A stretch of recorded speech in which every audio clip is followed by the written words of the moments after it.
Hello, greetings from Dr. Aditya Bothra, a Center for Joint Replacement and Sports Injury Treatment, Joint Avenue Hospital.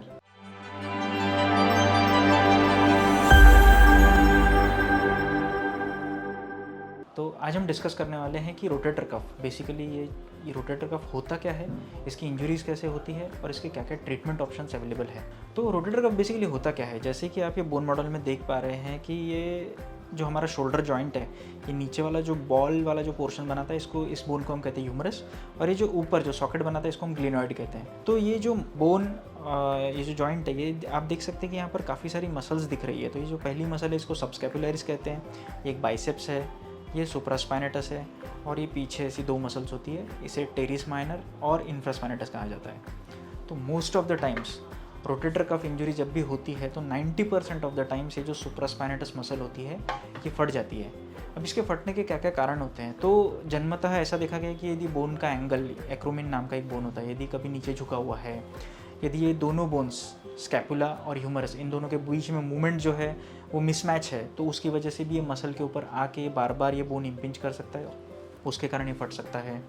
Sports की injuries के कारण ये muscle फट सकता है, एज रिलेटेड डीजनरेशन के कारण ये मसल फट सकता है। तो ये जब ये मसल फटता है तो इसके कॉमन सिम्टम्स क्या होते हैं, जैसे आप देखेंगे कि ये पेशेंट्स जो होते हैं इनको शोल्डर में काफ़ी पेन होते रहेगा, ये अपना हाथ उठा नहीं पाएंगे, इस टाइप के सिम्टम्स इनमें कॉमन रहते हैं।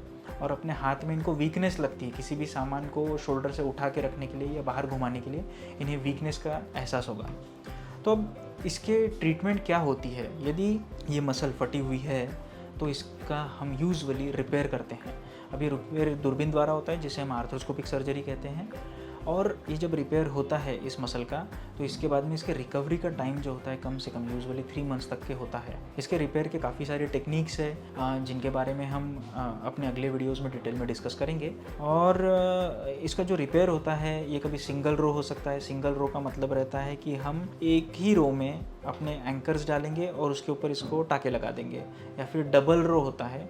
डबल रो में हम पहली रो में तो टाके लगाते ही हैं, दूसरे रो में भी हम इसको ले जाके टाके लगाते हैं, मतलब वहाँ पर भी और इम्प्लांट डालते हैं। अब इसके लिए जो इम्प्लांट्स यूज़ होते हैं तो वो 2-3 टाइप के इम्प्लांट्स होते हैं, जैसे कि आप यहाँ देख सक रहे हैं फ्रेंड्स कि ये है, ये मेटल एंकर है, टाइटेनियम एंकर्स बोलते हैं। इसके ऊपर इस टाइप के ऐसे थ्रेड्स लोडेड होते हैं। ये थ्रेड से हम यहाँ पे एंकर डालते हैं और इसको टाके लगाते हैं और मसल को वहाँ पर बैठा देते हैं अपनी जगह पर जहाँ वो नेचुरली रहती है। दूसरे रहते हैं नॉन मेटल एंकर्स। तो ये जैसे आप देख पा रहे हैं यहाँ पर कि एक बंच बना हुआ है, इसे हम ऑल सूचर एंकर कहते हैं। इसमें भी वैसे ही होता है कि हम इसको बोन के अंदर डाल देते हैं और फिर इसके बाद में जो टाके रहते हैं ये मसल के ऊपर से लेते हैं। ये दोनों भी जो एंकर्स यूज़ होते हैं, नॉटलेस एंकर्स या फिर ऑल सूचर एंकर्स या फिर मेटल एंकर्स, ये हम प्राइमरी रो, फर्स्ट रो में यूज़ करते हैं। सेकेंड रो में हम जो इस्तेमाल करते हैं उसको हम पीक एंकर्स या फिर मेटल एंकर्स भी रह सकते हैं, उनको कहते हैं।